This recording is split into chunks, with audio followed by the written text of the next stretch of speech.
chegamos com mais um B6 Podcast e hoje com a realeza. Ele sabe, eu sou fã, acompanho o trabalho e é um dos principais nomes do futebol feminino. Multicampeão com o Corinthians, tenho o prazer de receber hoje Arthur Elias. Palmas! Que isso, que apresentação. Obrigado, Bibi. Prazer é meu participar, já desde já sucesso nessa empreitada, nesse novo desafio que você tem e que já com certeza vai dar tudo certo. Arthur, aqui é um lugar pra gente abrir a máquina do tempo, pra gente falar de infância, pra gente falar de futuro também. E é pra que todos vocês se sintam muito confortáveis de falar a verdade, um papo direto e franco também. Então, a primeira pergunta é: quem é esse Arthur que se encontrou no futebol e que fez história já, olhando lá de trás até agora, com todos os títulos e com esses capítulos vitoriosos?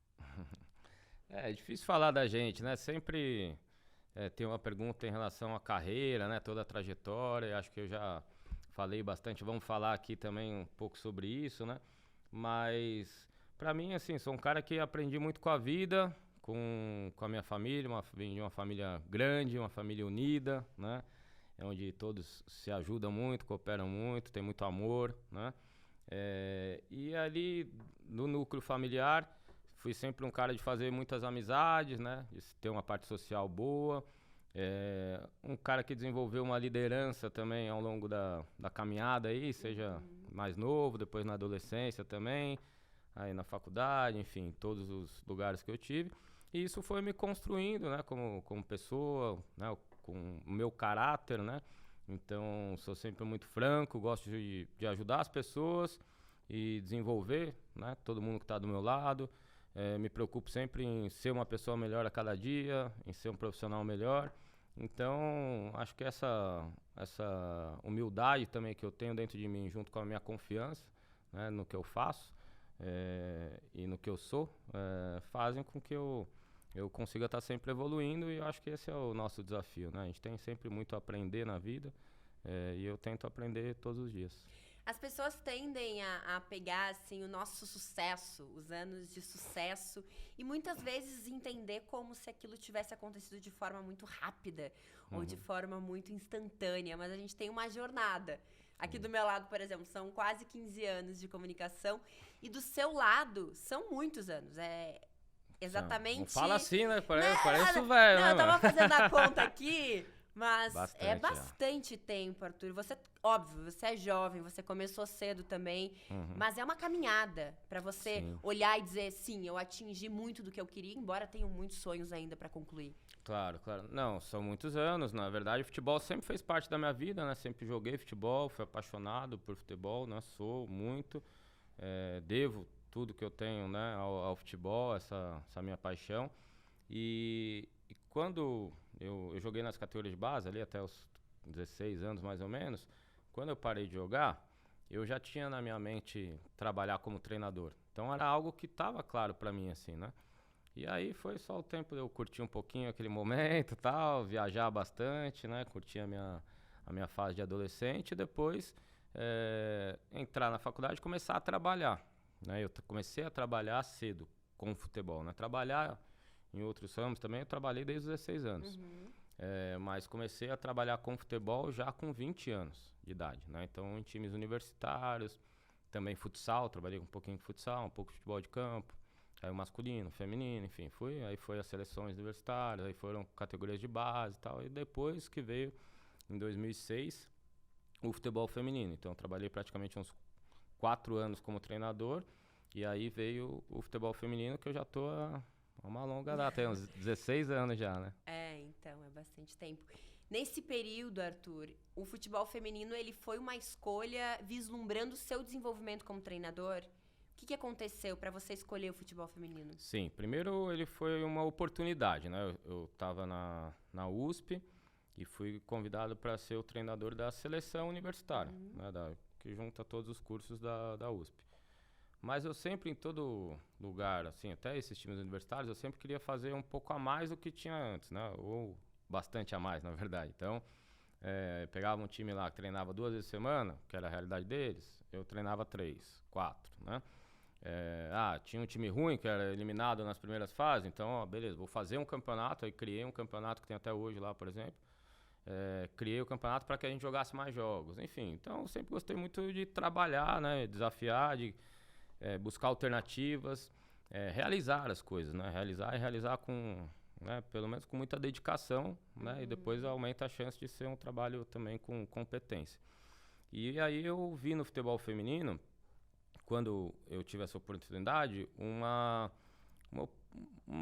plano de carreira mesmo, porque eu comecei mesmo com as meninas da USP, logo no primeiro ano eu já fiz amistoso contra o Santos, que era aquele timaço das Sereias da Vila. Histórico. Na verdade, virou um time melhor ainda depois, né, de 2007, que aí o Santos acho que ganha a Copa do Brasil, e aí começa um investimento maior, e aí deslancha, né, mas então eu já conhecia aquela equipe do Santos desde o comecinho ali, 2006, 2007. Fiz contra o Saad uma final, enfim, então eu comecei a olhar como um mercado, né, possível de eu ter um crescimento rápido e também de ter uma certa estabilidade, né, porque a gente sabe como é o futebol, né, então isso todo mundo sabe como o treinador tem um trabalho interrompido a todo momento. Então eu sabia que ali, por mais que fosse difícil eu lutar para que as coisas conseguissem andar, no sentido simples, de participar de um campeonato, de ter alguma estrutura mínima, eu sabia que eu precisava trabalhar muito para isso, mas eu achava viável, eu via esse outro lado positivo, né, de eu conseguir trabalhar junto à minha comissão técnica, que foi algo que sempre me deu muita força, reunir boas pessoas comigo, bons profissionais, que agregam e a gente cresce junto, né, no trabalho, todo mundo evolui, né, se cobra e evolui a cada ano, mas a parte da evolução é essa questão da estabilidade, você completar um trabalho, conseguir analisar ele, né, recomeçar o outro ano, temporada após temporada, e não ficar reiniciando trabalhos de curto prazo, isso faz com que você cresça, né, saiba administrar todos os tipos de momento, e eu peguei todos os tipos de times também, então times muito fracos para o nível que estava competindo, que nem deveria competir junto, mas só tinha um campeonato, então jogavam juntos, né? Times com caráter diferente, de jogadoras vindas, né, de origem diferente, né? Então estou dizendo socialmente mesmo. Enfim, então eu fui, né, aprendendo muito com esse processo, junto com os profissionais, com os desafios que eles foram me trazendo, né? Então esse início aí tinha que fazer tudo, Bibi, tudo.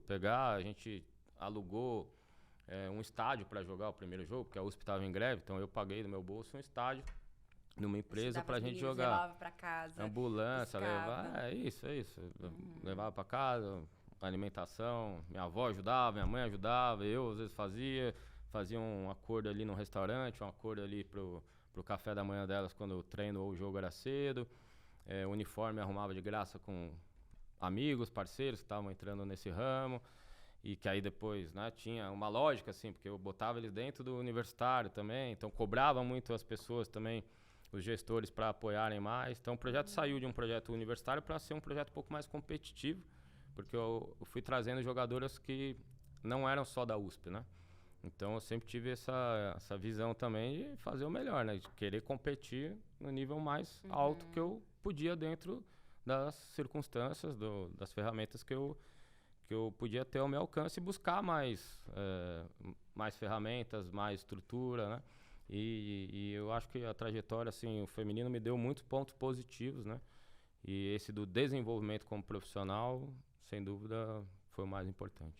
Você via ali uma oportunidade de crescimento, mas como que você se mantém motivado ou mesmo olha para aquilo e pensa que aquilo pode desenvolver, que aquilo...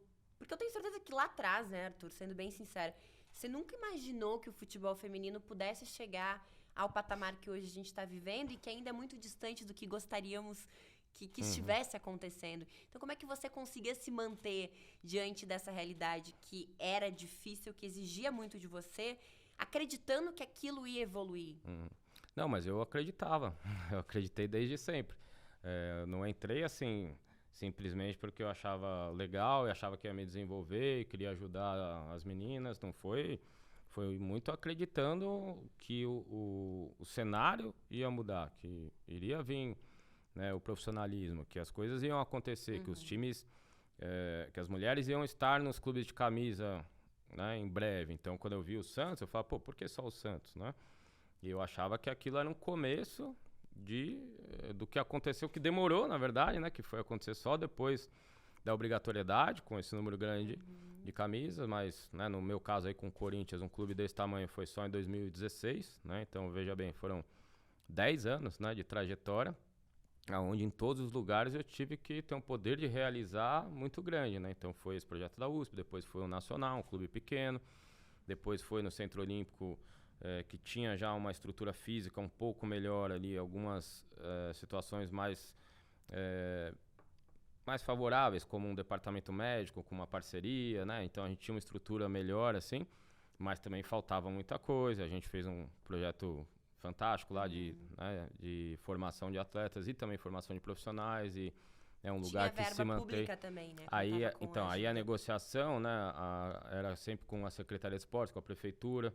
Então, assim, eu trabalhei comecei no universitário, então uma universidade grande como a USP. Então você tem um tipo de tratativa ali para conseguir as coisas.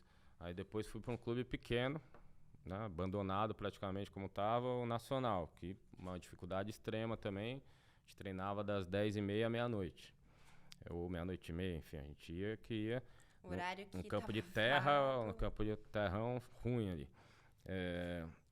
Tudo isso sem dinheiro nenhum, né? Botando dinheiro do meu bolso pro time. Aí fiz a parceria do Nacional com o Mackenzie, né? Dava bolsa de estudo, pelo menos. Algumas meninas que nem se tornaram jogadoras, mas tiveram a oportunidade de estudar. Depois, o Centro Olímpico, né? Que aí já é prefeitura, então a negociação era com a Secretaria de Esportes, né? E tudo sempre muito difícil, porque troca secretário. Você tem que ter uma habilidade ali para lidar, que também foi importante para o meu desenvolvimento. Né? Porque o treinador, ele não é só dentro do campo. Então, o treinador, ele precisa gerenciar uma série de coisas, precisa conhecer a instituição que ele está, né? Entender... Forma de acessar as pessoas. Isso, entender a instituição, entender as pessoas, a forma como deve ser, para que você consiga, né, criar algo novo, fazer, motivar as pessoas a acreditar também junto com você, né? E, enfim, então eu tive esse desenvolvimento também, que não estamos falando só do lado técnico, né, mas do lado ali de gestão. E depois teve a oportunidade com o Audax, que também é um clube menor, mas um clube com um proprietário, né, então também diferente, né, o caráter. E aí do Audax para o Corinthians, então foram muitas experiências ricas, assim, diversas, diferentes, né, e cenários diferentes que eu fui administrando e realizando, né? Acho que eu consegui ser muito feliz em todos eles, nesse sentido de resultados mesmo. Dentro do que se esperava, os resultados foram bem acima, né? Quando a gente olha para nossa carreira, né, Arthur, eu acho que a primeira grande conquista é que mais nos marca. Então, você pode dizer, Libertadores, Brasileirão e tal, mas talvez ter conseguido chegar como treinador do Corinthians foi a sua maior conquista? A que você tem mais apego nesse tempo todo? Qual foi a sua maior conquista? Porque quando eu olho para a minha carreira, eu penso na Copa do Mundo. Embora outras conquistas tenham vindo e tenham sido do mesmo tamanho da Copa do Mundo, mas é que foi a primeira, sabe? Eu entendo, Bibi. E, olha, eu acho que eu concordo, porque quando deu certo, assim, com o Corinthians, sabe? A emoção foi muito grande para mim, né? Porque já era uma parceria, né? Então eu já estava no Audax, já estava com uma certa segurança que eu ia ficar lá e tal. Mas depois, quando veio a camisa do Corinthians, as possibilidades, eu conversei com eles, depois houve a conversa, né, do Corinthians com o seu Mário Teixeira, proprietário do Audax. E aí, você nunca sabe se vai dar certo, 100% certo. Mas quando veio a notícia definitiva e a gente começou a fazer as coisas, aí a ficha caiu quando a gente vestiu a camisa e estava lá, né, o logo do clube distintivo do Corinthians. Então isso para mim foi realmente um marco, né? Eu lembro que a gente, primeiro dia, assim, tirou umas fotos lá, falou, pô, agora vai, né? E assim, mas eu já tinha sido campeão brasileiro, eu já tinha tido conquistas em termos de resultado, mas eu concordo com você pela simbologia que tem dentro da nossa paixão, que é o futebol, né? Em todos esses lugares, eles não tiveram, né, não tem uma tradição no futebol. E aí você ir para um clube que tem uma torcida como a do Corinthians, né, mais de 30 milhões de loucos, fanáticos pelo clube, a história que o clube tem no futebol, né, e a possibilidade que a gente tinha de realmente, aí sim, fazer algo com impacto muito grande, porque até então o impacto estava sendo, ele, num cenário menor. Dentro do meio também. Dentro do meio, assim, e para nós também, né? Para nós estava sendo. Mas eu sabia que a dimensão ia mudar. Não esperava que a gente fosse ganhar tanto quanto a gente ganhou no Corinthians, né? Foi realmente, tem sido, né? Assim, fantástico o que a gente tem. Parece que não tem mais espaço lá para colocar as taças na sua casa. Não, tem sim. Pode. Dá jeitinho, dá um jeito, faz um puxar e tem espaço, tá? Não é esse o problema, não. Mas assim, independente do número de conquistas, títulos, é um orgulho enorme mesmo. E tenho até hoje, desde o primeiro dia até. E vou ter até o último dia, porque é um clube que tá marcado já na minha vida. Né? É o sentimento do dia eu cheguei lá, consegui chegar. Sim. Mas assim, a gente sempre quer chegar mais, né? E sempre quer evoluir. E precisa, então, assim, precisa. Chegamos, mas a gente tem uma responsabilidade. Então, estamos aqui, mas né, agora a gente tem que ser sempre do tamanho do lugar que você tá, né? Você precisa representar o tamanho, entender o lugar e se colocar como, né, como protagonista nesse aspecto, né? Então, quando eu fui pro Corinthians e ainda tinham poucos times de camisa, a gente tinha uma oportunidade ali, a gente correu atrás de muitas coisas, porque o clube não tinha futebol feminino há muitos anos. Foi muito difícil, né? Claro que a gente teve a Cris, que me ajuda muito, né? Então, essa parceria com ela foi algo que acelerou o processo, né? Pela sintonia que a gente tem mesmo, o conhecimento dela do clube, o meu conhecimento técnico da modalidade.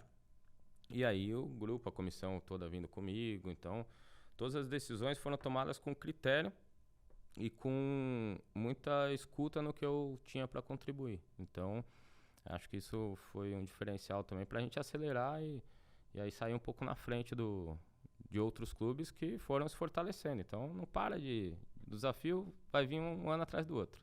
E tem que ser assim. Você viu muita gente mudando de opinião com relação ao futebol feminino? Vi muitos. Alguns mais sinceros, outros menos, né? Alguns interessados em algo. Exato. Porque tudo que cresce gera interesse, as pessoas são assim, né? Então, mas esses a gente finge que não vê e tudo bem, entendeu? O importante é que realmente o número de pessoas e o alcance do futebol feminino está cada vez maior.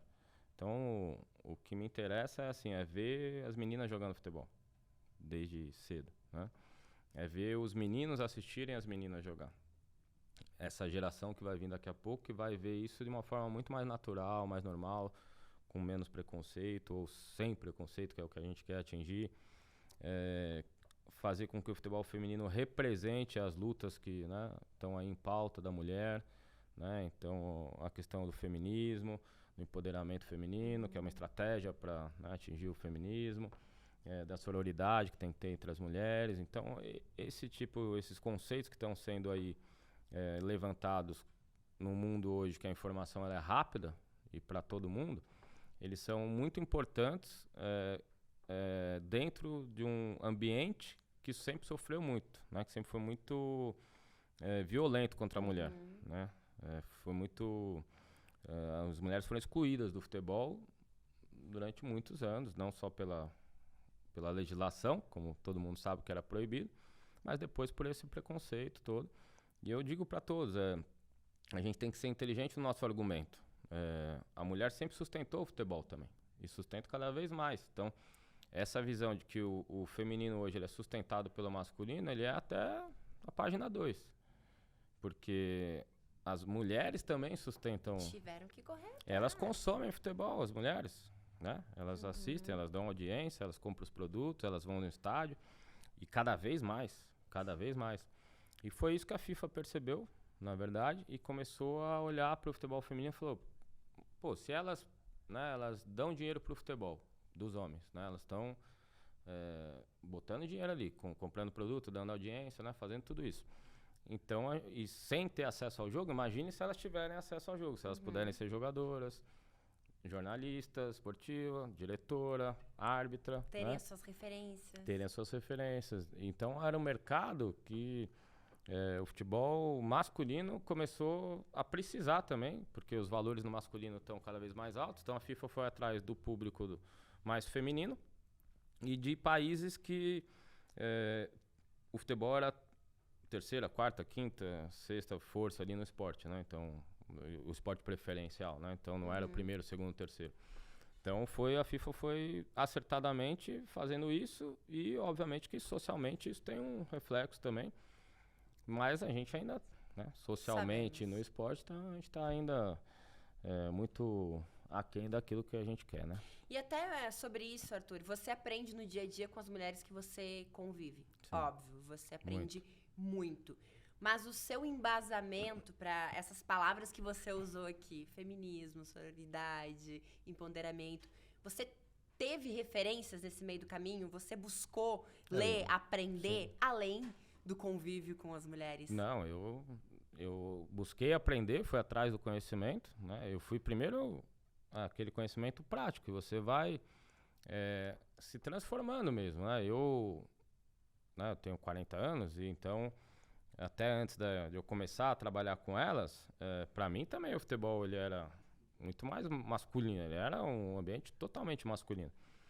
Então, e até hoje, assim, quando você vai no campo de várzea, e eu fui criado assim, joguei futebol em uma porrada de campo aí, que você vai e só, né, você não tem um vaso sanitário decente para a mulher ir no banheiro, né? Você tem um vaso sanitário sem a tampa, ou em maioria das vezes sem descarga, e a maioria das vezes, às vezes você nem tem o vaso sanitário, você só tem um mictório, que é pro homem que faz o xixi em pé lá. Então, assim, não é um ambiente feminino, nunca foi, né? Eu nunca tive uma árbitra apitando um jogo meu quando eu era pequeno, né? E nem uma treinadora, e nem as mulheres não estavam lá. Elas deixavam os meninos que iam jogar e iam embora. Eram as mães, no máximo, assistiam um pouco, assim, não tinha um ambiente. Então eu não conseguia também, né? Eu fui aprendendo isso, fui vendo que, aprendendo a lidar com elas, entender o histórico dela, o quanto foi difícil para cada jogadora estar ali, né? Seja até a universitária que eu comecei lá, que ela também passou por preconceitos, né? Mas obviamente depois, né, as meninas que realmente se tornaram grandes jogadoras, e o quanto essa luta delas, né, foi difícil. Então isso eu comecei a entender, né, e ter esse sentimento, essa empatia que eu fui tendo, eu fui me apaixonando mesmo por essas histórias. E aí depois, óbvio que eu fui estudar, assim como você estuda o jogo, você tem que estudar. O futebol ele não é só... A parte tática é uma parte só, entendeu? A parte humana, ele é isso, ele é não só o reflexo da sociedade, mas ele pode ser, na minha visão, né, ele pode ser a evolução daquele núcleo de pessoas que você está trabalhando. Então, eu fui, assim, estudar realmente isso, porque eu achava que isso são conceitos fundamentais. Eu acho que qualquer um tem que estudar, qualquer um que está no futebol feminino. E você falava isso com as jogadoras também? Então, tenho falado cada vez mais recentemente. Falava um pouco menos, mas me senti um pouco mais, né, à vontade também, e muito mais nesse sentido delas entenderem o momento que está acontecendo. Porque há um notório crescimento, né, e rápido. E elas não foram preparadas para esse crescimento, né, passo a passo. O negócio veio para elas, para algumas uma transformação muito grande, algumas que, né, não tinham nada há pouco tempo atrás, agora tem. E para algumas jovens que estão chegando nesse momento e que nem conhecem aquela dificuldade anterior que tinha para as mulheres. Não que não tenha agora, tem muito ainda, mas bem menos. Então, assim, é importante trazer esse olhar para elas, para que elas, né, entendam a dimensão do que elas estão fazendo. E valorizem. E valorizem. E valorizem e não parem de lutar. Porque eu acho que é uma coisa assim... que ainda vai um tempo muito grande, com muita persistência, né? E eu acho que o futebol pode ajudar muito essa quebra de preconceito. Elas estão se empoderando cada vez mais, né? Você vê as meninas, como elas se comunicam hoje, o que elas representam, as minhas jogadoras, eu fico muito orgulhoso quando eu vejo, né, as meninas vão no programa do Galvão Bueno, vão na Fátima Bernardes, vão... E assim, são veículos que têm um alcance muito grande. E elas se portam de uma maneira, assim, exemplar no jeito de falar, de como se comunica, na simpatia, na propriedade daquilo que está falando, né? Na visão sobre o futebol, né? Porque a gente vê cada entrevista ruim também de muitos jogadores, né? E elas entendem muito o jogo, entendem muito agora o que elas significam mesmo nesse momento de transformação. Quando você olha para esse momento aí, 2019 ali, que eu acho que é talvez o auge em termos de patrocínio, das meninas que apareceram demais, era o ano de Copa do Mundo, enfim, era um ano mágico. E aí depois, claro, veio a pandemia. E você olha pro agora, há uma estagnação ou a gente continua crescendo? Bibi, eu acho que continua crescendo. O que aconteceu, como tudo na pandemia, teve um reflexo, né? Mas eu disse isso também, né, durante a pandemia e continuo achando dessa forma. A gente passar pela pandemia, o futebol feminino, dando passos adiante, foi um grande exemplo do tamanho da força que significou mesmo aquela Copa do Mundo de 2019, né, o campeonato que a gente fez, o final de 2019, lotando o estádio. Tanto é que a gente volta depois com um engajamento, por exemplo, em mídias sociais muito maior. De 2019 para cá, cresceu muito. Então a gente sabia que o torcedor não estava no estádio porque não podia. Mas ele estava lá, acompanhando nas mídias sociais. Quando voltou, essa Supercopa, a gente colocou com ingresso pago, né, em 2 jogos, mais de 20 mil pessoas. Né? Histórico. Então, assim, pagando, numa receita de 400 mil para o clube. Que, na verdade, é para pagar nossa arena, a Neoquímica Arena, que é um baita no estádio, um dos maiores do mundo. Estádio padrão Copa do Mundo. Então, é caro, mas ok, se a gente quer jogar, né, se o feminino precisa estar em grandes palcos. Se os grandes palcos são pagos, o feminino precisa dar um jeito de pagar. E eu digo assim, se o feminino ele tiver um pouco no negativo no final do ano, normal. Se você tiver 1%, 2% do faturamento do clube como um investimento, e eu acho que é um investimento mesmo, não pode ser olhado como, né, um gasto. Né?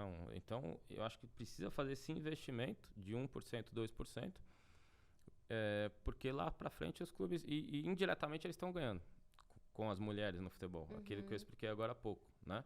Então, o futebol feminino, às vezes a receita não entra direto pra gente, mas entra pro masculino, porque a torcedora, né, se sente representada, ela compra mais produto, ela assiste mais futebol, ela começa a ter é tudo junto, porque na verdade o futebol é um só, né? É isso que a gente quer chegar depois. Então, até, né, aqui na fala a gente tá conversando às vezes, masculino, feminino e tal, mas é um só futebol, que é isso que tem que ser, né, no final. Quando você chegou ali naquele momento de muitas vitórias, que todo mundo falava que o Corinthians era o time a ser batido, títulos, enfim, um momento muito bom. Como é que faz para manter aquela motivação, para manter todo mundo alinhado, que você tem que seguir aquele caminho, ou que a qualquer momento você pode ser atingido pela derrota ali também? Não, você primeiro precisa entender que a derrota faz parte do processo, né? A gente, todos os anos que venceu, teve um campeonato que foi fantástico, a gente fez 20 jogos e 20 vitórias, foi um campeonato paulista em 2020. Mas é normal você ter um empate, ter uma derrota, né? E você saber usar essa derrota pro seu bem, ela é muito importante também, né? E também mesmo quando você ganha, mas não jogou bem, você também precisa, né, ir aperfeiçoando e melhorando e trazendo essa consciência, né? Porque o resultado ele pode esconder muitas coisas, ele pode empolgar também por outro lado. Então você tem que ter o treinador, né, principalmente, ele tem que ter esse equilíbrio, essa visão e transmitir isso pro grupo, né? Então, eu trabalho sempre deixando minhas atletas com um nível de confiança muito alto, independente do resultado. Se perdeu, confiança. Se ganhou, confiança. Confiança muito alto, com um nível de concentração e dedicação muito alto. Então, são alguns valores, né, que a gente coloca no nosso trabalho, sejam eles comportamentais, vamos chamar assim, ou técnicos também. A gente tem lá organizado já os valores comportamentais, os técnicos, a gente tem a nossa missão, a nossa visão dentro do processo. Então a gente tem esse norte, e aí a partir disso você tem os mecanismos de controle que a gente vai observando no dia a dia. Porque ninguém perde de uma hora para outra, assim, ou a coisa começa, né, o time começa a cair de uma hora para outra. Eles vai te dando alguns sinais, né? E aí, se você souber ir dando essas dosinhas para tratar esses sinais ruins que apareçam, você vai conseguir fazer com que Mas você sentiu em a algum energia momento não o Corinthians caia. de salto alto? Não, porque a gente não trabalha assim, Vivi. Se você for no nosso treino, qualquer repórter, qualquer pessoa que for assistir o nosso treino, ele vai ver um nível de concentração, de dedicação, de competitividade muito alto lá dentro. As meninas, elas se cobram, discutem no aquecimento, entendeu? Se eu der um jogo, uma brincadeira ali, elas competem a alto nível. Então, a gente tem esses valores, assim, é uma coisa que está enraizada no nosso trabalho. É a cobrança, é uma coisa, cobrança tanto com elas como, né, minha com elas, né, mas uma cobrança sempre junto com muito apoio, né, porque a gente sabe onde a gente quer chegar. Então, nunca vi a gente olhar e falar, pô, vai ser, porque o salto alto que eu penso é isso, né, assim, se olhar pro outro e falar, não, vai ser fácil hoje. Tá Entendeu? Eu tô acima de... A gente nunca olhou, a gente sempre se olhou de forma muito confiante, falou, não, a gente pode, isso é diferente, né, a gente pode, né, mas vamos lá e vamos fazer, né, então a gente pode ganhar de qualquer um, isso, e eu sigo dizendo, qualquer time, mas vamos lá e vamos fazer, né, e não importa o tamanho que tá do outro lado, a gente sabe o nosso tamanho, né, eu acho que o time mostra isso em vários jogos, a postura do time, você acompanha, você sabe, pô, o time às vezes tá... É difícil agora, né, nesse campeonato, mas nos outros campeonatos, 3-0, 4-0, o time não para, a gente não para, porque a gente aproveita cada minuto no nosso treino, do nosso jogo, entendeu? Então não jogou pouco, você vai treinar depois do jogo, logo depois, você vai fazer, entendeu? A gente vai trabalhar muito, muito. Então acho que esse é o caminho, é trabalhar. Dessa sequência positiva que aconteceu aí com o Corinthians, teve a derrota para a Ferroviária, né? Que ano que foi aquilo? 2019. 2019. E que foi, inclusive, lá na Fazendinha, né? Foi na Fazendinha. Tinha umas 8 Doeu mil ali, pessoas, né? Tinha umas 8 Eu mil quero pessoas. que você volte nesse jogo aí. Pô, bem nesse. Tá bom, é só esse. Olha, foi bastante difícil. Foi um jogo... É o futebol, assim, né? E eu, logo depois, eu tive essa impressão e sigo tendo. Eu acho que algumas vezes isso vai acontecer. A gente vai criar muito e não vai fazer o gol, né? Dentro de uma proposta do adversário muito defensiva. O Vera se defendeu bastante, mas não foi uma falta de competência nossa de criar as oportunidades. A gente criou.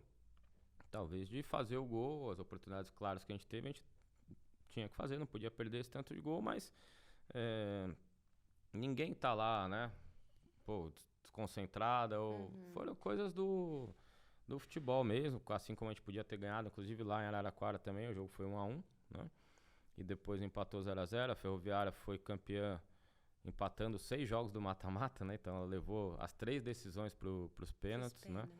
Na verdade, não sei se empatou os 6 jogos, mas assim, levou as 3 decisões foram pros pênaltis. E os teus principais nomes perdem os pênaltis ali também. Que também circunstâncias, eu não levo isso assim, a questão do pênalti, claro que sim, né, porque foi um ponto de atenção, porque foi lá, depois foi na Libertadores também, a gente teve decisões por pênalti, o retrospecto não foi bom, então a gente tem esse ponto de atenção na nossa preparação agora maior do que a gente já teve, mas mesmo assim, é difícil, porque um tá preparado para ganhar. O objetivo nosso era vencer. O objetivo da Ferroviária, se empatasse, estava bom. Se levar para os pênaltis. Mas você levou então, como uma das grandes decepções, assim, por tudo que tinha sido feio.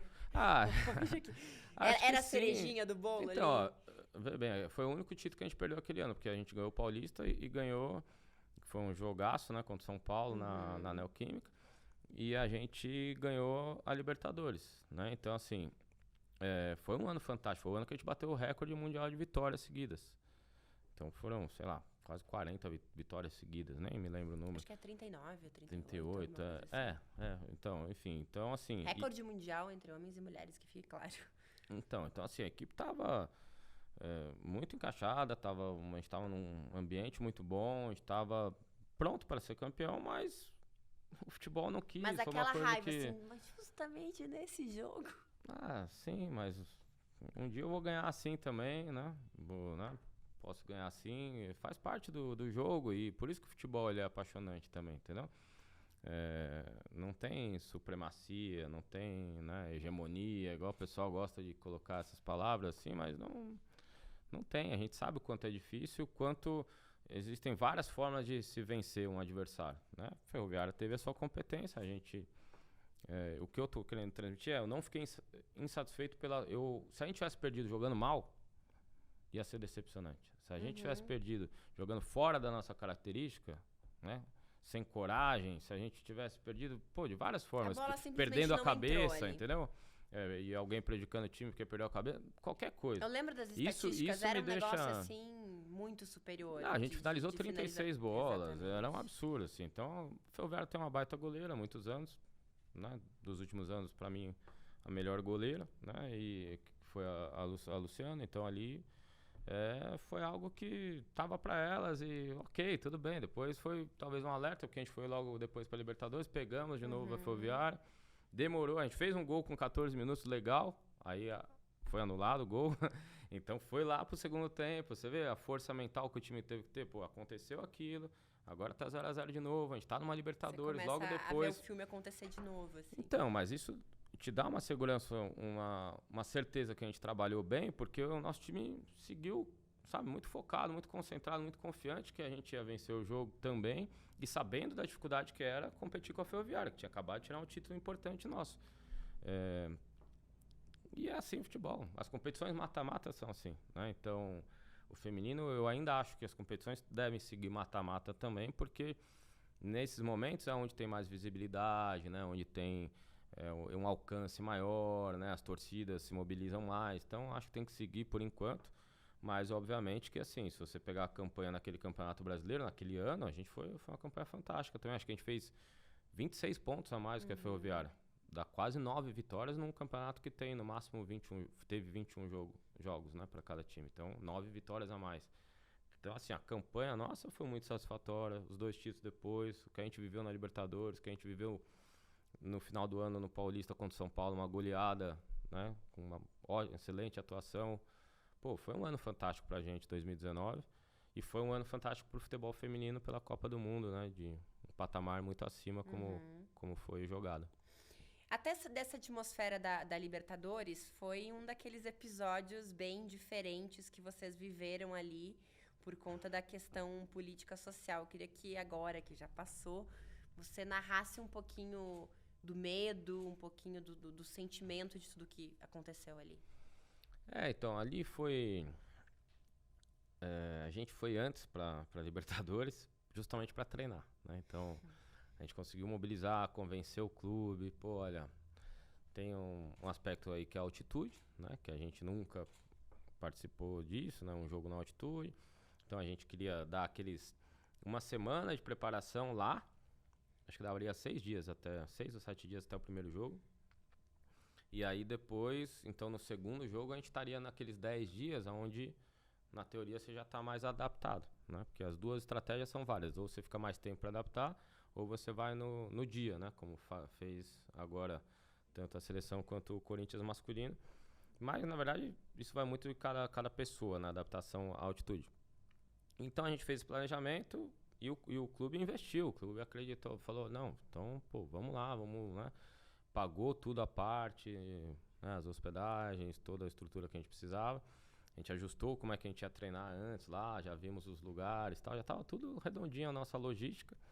Então a gente teria aí uns 4 dias de vantagem em relação aos adversários. E foi a gente e o Colo-Colo, acho, se não me engano, e mais um time que chegou um pouquinho depois, que foram os times que foram antes do que a Conmebol dava, né, de dias para você estar lá. Só que a gente foi antes e não conseguiu treinar. Isso que foi ruim. Porque se tivesse aqui, a gente tinha seguido treinando. E lá a gente chegou, estava tendo essa crise política no país, que virou uma revolta popular, assim, com muitas manifestações. Então a gente treinou o primeiro dia, acho que já no segundo dia a gente já não pôde treinar, já no terceiro dia já teve pedra no hotel que estava parte do nosso grupo, aí teve que trocar de hotel, aí foi para um hotel mais afastado, aí depois não podia sair do hotel mais, ficou fechado o hotel. Então a coisa foi tomando uma dimensão grande, porque eles foram, né, os manifestantes foram ficando mais agressivos, estavam no direito deles no sentido de lutar ali contra o que achava errado do governo. E foi muito interessante um dia que eu liguei a TV, que a gente sabia que dependia de uma reunião do governo com os índios, né? Que ali a maior parte da população é indígena. E eu achei fantástico, a gente estava numa mesa de negociação, o presidente, o ministério dele de um lado e os índios do outro. E quebrando o pau lá, discutindo e transmitindo ao vivo em rede nacional, né? Então aí você vai vendo como os países são diferentes, né? As culturas, assim, fui conversando com os lados ali, querendo entender. Eu fui me metendo um pouquinho. Até onde podia. E foi assim, nesse sentido, muito ruim para nossa preparação, muito agoniante também, óbvio, porque você não sabe o que vai acontecer, você não sabe, a coisa pode tomar uma proporção de tanque na rua, de um golpe, né? Um golpe, fechar o aeroporto, aí você não tem como voltar. A gente tava com o respaldo do clube, o clube tava... A Cris estava lá e estava falando sempre com o Andrés e com o clube, falando, olha, se precisar, volta, já estava até com uma logística de retorno. Então, assim, tinha um respaldo do nosso clube, tinha um pouco de falta de informação da Conmebol, até porque também faltava informação do governo, não era claro o que ia acontecer, então a Conmebol não tinha como dar alguma coisa oficial. Aí ficava aquele negócio de esperar. E aumentava, né? Dava uma agonia, uma ansiedade, assim. Mas a gente conseguiu explicar bem para as jogadoras e, enfim. Você sentiu medo? Não, medo não, Bibi, mas assim, eu sentia... Na verdade, eu sentia o quê? Um receio, assim, de a gente não participar da competição, de a coisa poder acontecer alguma agressão, alguma coisa ali no hotel que a gente tava, com alguma jogadora, né? Mas não muito mais do que isso, assim, porque pra mim tava clara, uma insatisfação igual a gente tá vendo hoje, acho que no Peru tá muito parecido, né? E, enfim, eu acho que um episódio curioso, assim. Mas assim, o importante ali era tomar as providências, né? A gente se precaver para que não acontecesse nada com o nosso grupo, com as jogadoras, mas acho que isso não passou tão perto de acontecer, não. Arthur, você se preocupa com todo o processo dentro da sua comissão técnica, então você conversa com todo mundo, tá todo mundo muito bem alinhado, você consegue distribuir e demandar, assim, você fica tranquilo de que cada um esteja fazendo a sua parte, ou você vai lá meter o dedo em cada coisa? Não consigo, acho que um dos papéis é esse, né, a gente conseguir direcionar o trabalho, confiar nas pessoas que você trabalha. E mais do que eu ir lá, né, meter o dedo em alguma coisa ou cobrar alguma coisa, eles precisam me trazer, eles sabem disso, né? Então a gente trabalha junto há muitos anos. Sim. Claro que algumas pessoas há menos tempo, inclusive do staff, né? Porque hoje em dia não é só a comissão minha, o Marcelo que é o preparador físico, a Carla, né, mais nova agora, o Edson, preparador de goleiro, o Rodrigo, meu auxiliar, o Bruno, meu analista, não é? Você tem a nutricionista, tem a psicóloga, o fisiologista, todo mundo ali, os físios, a gente precisa todo mundo falar a mesma língua, né? Todo mundo precisa entender o processo de treinamento, entender o que vai acontecer, entender os processos individuais de cada jogador, e a gente, para isso, é muito importante que a comunicação funcione. E comunicação é o maior problema de empresa, de clube, de qualquer, né, qualquer lugar, a maior parte dos problemas está porque a comunicação não é boa. E eu tento ser a pessoa que leva essas preocupações de como a coisa precisa funcionar. A partir do momento que eles entendem como precisam funcionar, são todos competentes, eu confio neles, eles têm minha confiança para fazer o trabalho e trazer essas informações e a gente dividir. Então eles trazem, né, centraliza, descentraliza, centraliza, descentraliza. Aí eu vou pegando aquilo que para mim é mais importante para tomar as decisões que eu tenho que tomar como treinador. Mas escuto muito eles, assim, a gente trabalha, é um trabalho em conjunto mesmo, sabe? Porque não pode ser diferente. Se você achar que o trabalho tem que ser, né, dividido, olha, essa função das pessoas vai até aqui, aí entra da outra, isso não é futebol, porque a característica do jogo de futebol não é essa, né? Então eu não posso olhar o futebol com um aspecto físico só, um aspecto tático, separar eles. Eu não consigo enxergar isso separadamente. O aspecto mental, não consigo enxergar ele separado do tático, do físico. Tá tudo ligado, né? Então, é assim que a gente prepara diariamente a nossa equipe. E a preocupação é com o processo da equipe e os processos individuais. E estou muito bem servido, muito satisfeito com todos os profissionais que estão comigo. Eles me ajudam a crescer e fazer o Corinthians forte. Você se considera uma pessoa calma, tranquila, mais serena? Sim, me considero. O que te tira do sério? O que me tira do sério? Além de perder, porque lá dentro, assim... Não, mas como eu te falei, ó, essa derrota ferroviária não me tirou do sério. Porque a gente... Eu vi que as meninas estavam lutando, que as meninas estavam fazendo A Caru tá aqui pra aquilo falar que a o que gente tirou o Arthur pedia. do sério, hein? Não, tem algumas... Mas assim, quando não, as coisas não são feitas... Né, não que não sejam bem feitas, mas não são feitas com dedicação, isso me tira do sério. Entendeu? Quando eu vejo que a pessoa não tá fazendo o melhor dela, né? Então aqui, pô... E se isso ainda for repetido, aí me tira muito mais do sério ainda, entendeu? Então assim... Você dá uma chance ou outra, a pessoa às vezes, né, não tá num dia bom, não sei o que, tudo bem, mas a falta de empenho, de dedicação, de comprometimento, isso me tira do sério. Então, vocês vão me ver na beira do campo mais agitado quando o time tiver faltando um pouquinho mais de pegada, tiver faltando um pouco mais de entrega, né? E às vezes isso não é tão perceptível pelas atletas, e aí você tem que trazer essa energia e tentar injetar ali, porque isso é o básico, né, para que as outras coisas aconteçam. Mas aí entra no que eu te falei, você tem que ter um ambiente que não permita isso, né? E a gente tem, as nossas atletas, não existe isso nelas, assim, claro que, como eu falei, um dia ou outro pode acontecer, um pouquinho mais abaixo, tudo isso a gente precisa entender, mas todo mundo muito comprometido e muito dedicado, né? Então isso também está lá na nossa paredinha lá de valores, né? Comprometimento é um dos valores principais que a gente tem. Eu sei que esse recorte é difícil, mas eu queria que você falasse a sua maior lição dentro do futebol feminino até hoje. Maior lição? Olha, Bibi, foi...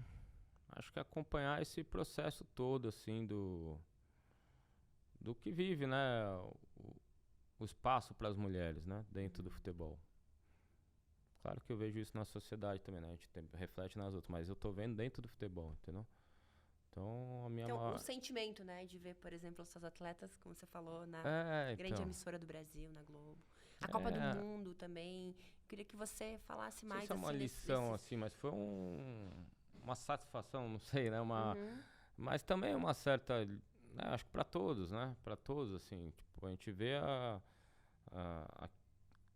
algo justo, né? Algo se aproximando e ficar um pouco mais justo, vamos chamar assim, né? Assim, a gente vendo não é uma equidade ainda, mas, sabe, as coisas estão caminhando e era algo que eu acreditava, mas eu não tinha uma certeza que ia acontecer, como a gente falou, né? Então eu acreditei, eu apostei, mas eu não tinha essa certeza. E ainda eu fico meio assim, porque não é algo, é muito mais delas do que meu, né? De repente eu posso, como treinador, pegar meu boné e, ó, futebol feminino não deu, né? Podia ter ido embora há 10, 12 anos atrás. Elas vão permanecer ali. Elas vão permanecer, entendeu? Então, o fato de eu ter persistido e ter acompanhado isso foi uma grande lição pra mim, assim, de falar, pô, que bom, né? Que bom que aconteceu e uma grande satisfação, mas... E ainda tem muitos parentes aí, né? Muitos poréns que a gente olha e fala, pô, daria pra ter sido ainda melhor, mas... Importante que tá caminhando. E qual foi a sua maior frustração? Frustração no futebol em geral? Pô, Bibi, eu não me frustro muito. Também, né? Essa estante cheia. Não, mas sabe por que eu não me frustro? Porque frustração é uma palavra forte pra mim, porque eu me preparo pra todos os cenários, você entendeu? Então, pra mim, assim, beleza, acho que, igual, a gente teve uma derrota aqui. Essa foi uma baita derrota que a gente falou pro Ferroviária. A outra da Libertadores foi um absurdo, porque a gente fez uma competição até então impecável, assim, com um número altíssimo de gols. Acho que a média era 5 gols por jogo ou mais. E não tinha tomado um gol na competição e tomou um gol aos 40 e tantos, quase uma das últimas bolas do jogo e perdeu nos pênaltis. Então, mas assim, eu acho que isso faz parte do futebol. Então eu tenho... Foram 2 frustrações, talvez as 2 maiores, mas assim... Não tenho tanto. Às vezes eu me frustro mais com pessoas do que com o jogo, entendeu? Mas aí é bom não falar, né? Não, a gente não dá nome aos bois. Aí sim, com pessoas sim, com certeza. Mas isso também eu tenho a clareza de que vai continuar acontecendo. A gente vai se frustrar com as pessoas não estão no mundo aí uma para ajudar a outra. Infelizmente, é uma competição grande, né? Cada um tem o seu caráter, a sua. Então a gente vê que, né, isso, e digo mais no começo mesmo, assim, e eu fui muito resiliente nesse sentido, muito persistente também, né, porque não é fácil aguentar muitas coisas né, que se passam nesse processo de construção e que agora, óbvio, né, pelo onde eu cheguei, a maneira que eu cheguei, né, o respeito que se tem hoje ao trabalho, ele é bem diferente. Arthur, as pessoas falam muito de 2 momentos da seleção brasileira que você poderia ter virado técnico. A Emily, quando foi treinadora, e a gente não tá nem trazendo pro trabalho da Emily, mas assim, o momento que você vivia ali. Sim. E depois, quando chegou a Pia, que era uma resposta até pela cobrança que tinha em cima da CBF, pelo momento que a CBF tinha que se posicionar em ter uma figura feminina também como treinadora. Então, de certa forma, tirando o currículo da Pia, tinha uma questão de resposta pública que era necessária ali naquele momento. Sim. Mas o Arthur Elias esperava um convite para a seleção brasileira? Bibi, eu sempre, assim, achei que você não tem que trabalhar com o objetivo de seleção brasileira, pensando, porque as decisões são isso, são tomadas por poucas pessoas. Mas a gente, como profissional, né, claro que a gente almeja, né? A gente tem, assim, fala, pô, que fantástico seria treinar a seleção brasileira. E isso já faz tempo que eu me sinto preparado, né? Também não adianta você, eu tenho o objetivo, eu acho que só tenho depois que eu me sinto preparado. Aí eu posso pensar sobre isso. Você tá preparado hoje? Eu já estava naquela época que você citou, então eu já me sentia preparado nessas trocas quando tiveram. Mas eu acho que, assim, todos que passaram têm um merecimento, né? Então a Emily também, pelo fato de ser mulher, mas jogou futebol. Ela não tinha tanto tempo como treinadora, acho que tinha 3, 4 anos, não me lembro agora, mas ela tinha pouco tempo como treinadora, um título paulista só. Então, claro que em termos de experiência e conquista, eu tinha um currículo melhor do que o dela. Mas a Emily é uma treinadora inteligente, que eu respeito muito, né? Eu enfrentei ela, eu vi que ela tinha muito a evoluir também. O erro maior dela acho que não foi dentro do campo ali, né? Que eu não sei se foi um erro ou não, foi uma questão assim de relação, talvez, né? Não sei se o que aconteceu exatamente, porque o trabalho foi interrompido muito cedo, né? O retorno do Vadão é um cara que, assim, quando o Vadão faleceu, eu fiquei muito triste. Porque é um cara que fiz uma amizade muito grande pela postura dele, a humildade dele. O conhecimento, a experiência do Vadão no futebol, ninguém pode tirar isso, ninguém pode desmerecer isso, né? Então, foi um cara que, né, assim como a Emily, assim, eu via merecimento também. Mas óbvio que essas duas trocas, pra mim, tinha, né, eu tinha uma situação que eu olhava e falava, pô, agora acho que tem mais lógica, né, ser eu, né? Quando veio a Pia, e eu segui vencendo, então eu tinha, né, essa possibilidade também de assumir a seleção, mas aí a seleção trouxe uma pessoa extremamente vitoriosa, né, no futebol feminino, e onde eu acho que isso tem que ser algo cada vez mais comum mesmo, um treinador estrangeiro ou uma treinadora vir trabalhar aqui, assim como os brasileiros e brasileiras devem ir para fora. Então a Emily hoje está lá fazendo um bom trabalho no Equador, a Camila tá no Emirados, o Cello tá no Paraguai, né? Então, olha, a gente tem 3 treinadores, né? 2 mulheres trabalhando fora em seleções nacionais, né? Brasileiros trabalhando fora em seleções nacionais. Que bom, né? Então, assim, não tem por que também a gente achar ruim vir uma treinadora ainda mais do calibre e da experiência e do currículo que tem a Pia. Então, assim, é igual ser campeão, só tem um que vai assumir, né? Então, campeão também só vai ser um. Tem outros times competentes também, assim como tem treinadores competentes, não sou só eu também, que poderiam estar na seleção. Então, é algo que sempre me perguntam tudo, não sei isso quando vai acontecer, se vai acontecer. O que eu me sinto feliz é de saber que eu estou preparado, assim, que eu estou, né, preparado não só para esse desafio se aparecer, mas para outros desafios também. Você teve alguma conversa já com alguém da CBF em algum momento? Tive, mas, né? Sim. Mas não agora, de jeito nenhum. Sim. Isso nessas trocas houve um... Não, a gente não tá colocando data. Em algum momento você teve um contato, mas uma aproximação? Não, só um... Nada demais, assim, não houve proposta em nenhum momento, não houve nenhum tipo de algo mais oficial, assim, nada disso. Isso é 100% claro pro Corinthians, que se chegar na sua mesa uma proposta da seleção brasileira, você vai? Acho que sim. Acho que o Duílio sabe disso. Enfim, eu tenho uma relação excelente com o Duílio, toda a diretoria, com a Cris, né, quem eu devo muito, né, a Cris. Eu acho que, assim, se surgir algo que eu entenda que é melhor para mim sair do clube, eles vão entender, acho que não vai ter nenhum problema. Eles sabem o quanto eu me dedico todos os dias, são horas e horas todos os dias, 12, 13, 14 horas dedicados lá no trabalho, fora, né, o que a gente fica ainda treinador, não para nunca, né? Então, acho que em relação a isso eu não teria nenhum problema. E eu só saio do Corinthians se for realmente para um desafio maior, né? Algo que vai me fazer bem, me fazer crescer, né? Você tem ali a lista de top 5 desejos, sonhos, sem precisar colocar data, mas assim, por exemplo, eu posso te dizer, eu quero que esse podcast seja um dos maiores podcasts do Brasil. Isso, eu também. A médio e longo prazo, ou a curto prazo, a gente tem as listas de desejos. Eu, por exemplo, esse ano, 2022, eu quero estar na Copa do Mundo. Então, todo ano eu sempre faço a minha lista e gosto de trabalhar assim. Esse é uma meta pro curto, esse é pro médio prazo, esse é pro longo prazo. Queria que você falasse desses sonhos, desses desejos, assim, o que tá nessa lista.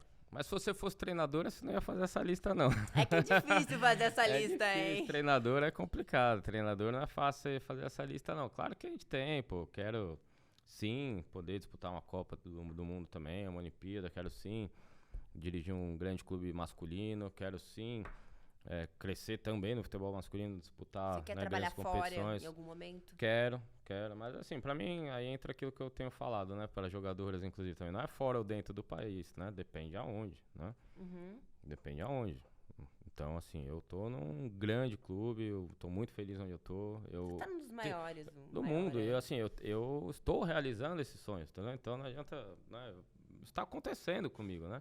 E eu tô curtindo isso, entendeu? E eu tô vivendo isso, curtindo isso. Então... Porque acho que às vezes a gente fica pensando até calma, torcedor, calma Duílio, né? Calma, Cris, a gente tá falando de futuro, de desejo. Sim. Eu quero crescer, assim, e também não quero trabalhar, igual tem uns treinadores aí, os caras ficam até 70, 75 anos Essa era a próxima trabalhando, pergunta. Entendeu? Então, assim, eu quero fazer um Começou negócio com aí 16, mais uns né, anos. Arthur? Comecei Já vai muito dando uma cedo. cansada Pô, já. né? Não, e assim, a gente tem uma hora, a gente sabe o quanto é sacrificante, né? Pra sua família, para as pessoas que você ama, a carreira de um treinador, né? Então, você tá viajando, tá ausente, eu trabalho muito, me preocupo demais, e assim, então, eu digo, né? Aquela estabilidade que eu falei, por exemplo, nunca fui demitido. Só que isso tem um lado ruim também, porque eu nunca parei, né? Então, isso vai te acumulando, né?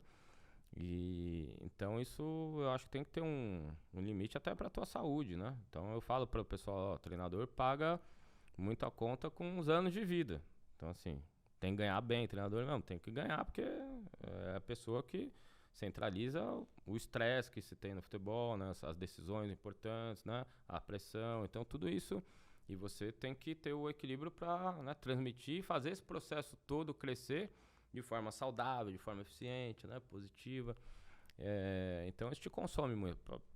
Isso qualquer treinador, né, independente do cenário.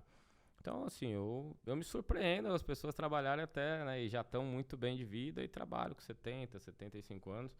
Não é meu objetivo, não é. Meu objetivo é realmente ganhar dinheiro com futebol, evoluir, né, passo a passo e depois me acalmar um pouquinho ali, ficar tranquilinho, curtindo meu dia a dia. Esse momento do futebol feminino ajudou a mudar a sua vida também? Qual momento?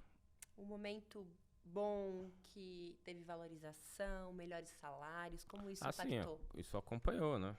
Mas assim, eu botei muito dinheiro do bolso também no futebol feminino, foram muitos anos de investimento, mas sem dúvida, hoje a condição ela é bem melhor do que pouco tempo atrás, né? Cresceu rápido também. A gente estava falando há pouco também até das premiações que estão sendo mais prestigiadas, aumentando os valores. Como é que você tem visto isso? Acho que tenho visto como algo, assim, que demorou a acontecer e que bom que está acontecendo, porque essas entidades são muito ricas, né?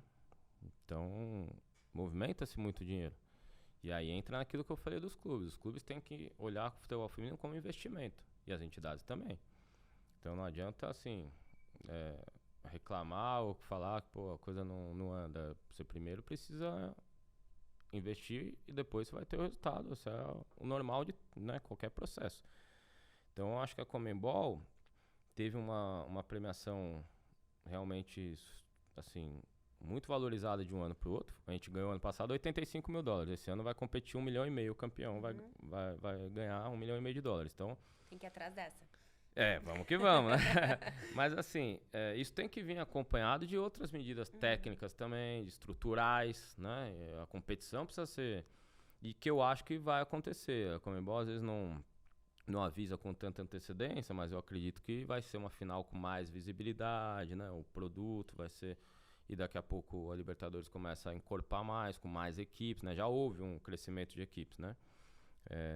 Mas talvez daqui a pouco vão participar mais equipes ainda, né? Aí a gente para de ser uma sede única e começa a jogar ida e volta, né? E aí a competição vai ganhando mais corpo. Então acho que isso é um processo natural da Libertadores. O Campeonato Brasileiro, acho que por tudo que tem acontecido também, é justo que se aumente a premiação, que nesses anos ficou praticamente congelada, né? Houve um aumento pequeno, o valor absoluto ele é muito pequeno, perto do que os clubes investem hoje. Então os clubes investem já um valor interessante. Tem muito clube que investe 7, 8, 10 milhões, né? Então assim, a premiação ser 180 milhões, não me lembro, 180, 200, isso é muito pouco. É pouco. Muito pouco.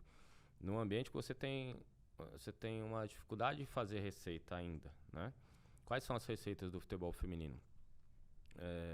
Hoje você tem patrocínio, um pouquinho dessas premiações e pouquíssimo de renda de público. Então, você não tem a receita da TV e você não tem mercado de atleta.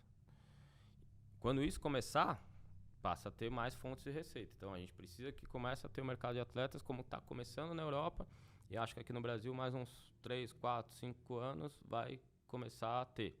Então aí sim, o Corinthians está formando jogadores, os clubes estão formando jogadoras e vai poder fazer dinheiro com isso, como, né, é uma receita importante no masculino.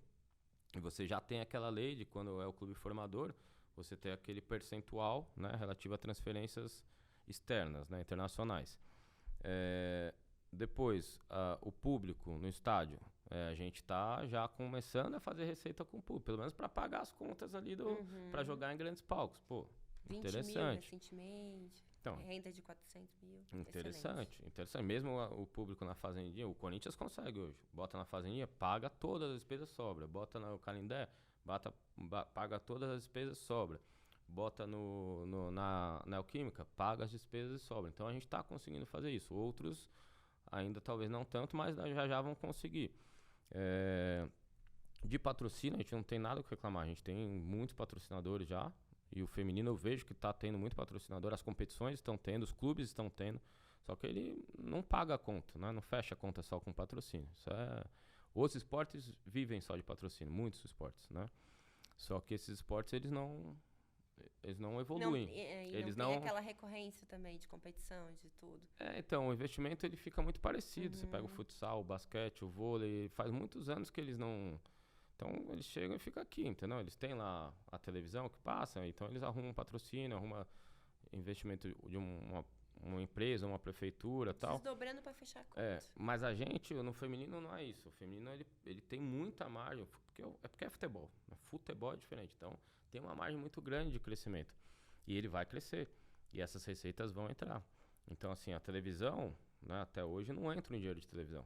Mas já vai entrar. Porque a televisão está mostrando os clubes, né, com a camisa dos clubes, o trabalho dos clubes e das atletas, né?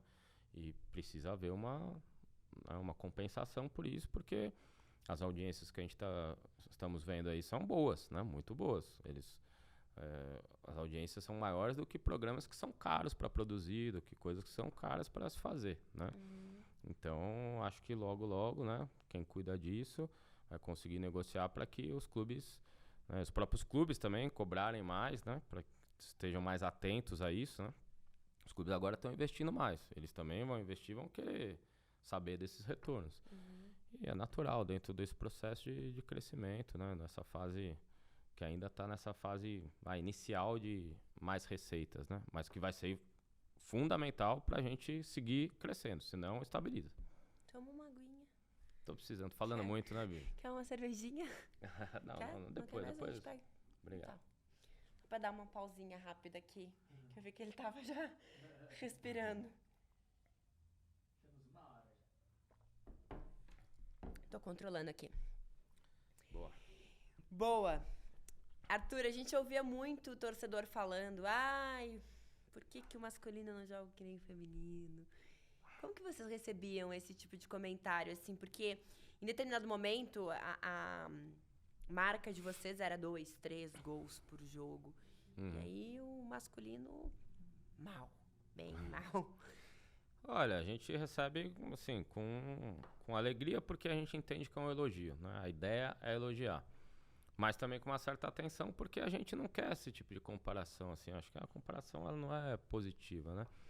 Eu digo lá, a gente tá vestindo o mesmo uniforme do mesmo clube, a gente tem a mesma responsabilidade de honrar essa camisa.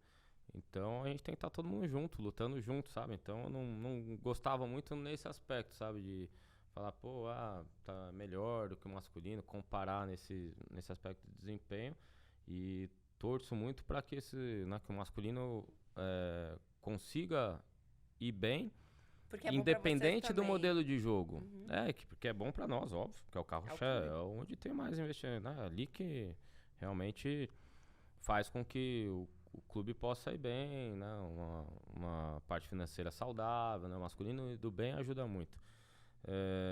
Mas independente do modelo de jogo, porque também eu não vejo que, né, assim, o meu modelo ele é o mais agradável para mim, é o que eu gosto, é o que eu acredito, é o que eu tenho possibilidade de fazer, aonde eu estou. De repente, em alguns momentos do masculino, não era o certo aplicar um modelo parecido com o meu. Acho que não seria o mais eficiente, né? Entende? Então, assim, talvez mesmo eu estando lá, tomaria outras decisões com o grupo que tinha. Agora acho que o grupo é outro, né? Então, você vai fazendo e trabalhando de acordo com o cenário, né? Com os jogadores que você tem, com a estrutura que você tem. Então, essa comparação do modelo também, eu fico feliz porque as pessoas, né, estão querendo elogiar, né, os nossos resultados, nosso modelo, nossa forma de jogar, que eu gosto muito, né? Então, mas tenho essas ponderações. Você tem contato com esses treinadores que passaram aí no Corinthians? Como que é essa relação? Tive pouco. Eu tenho as portas abertas, né? Eles sempre falam pra mim, vem aqui.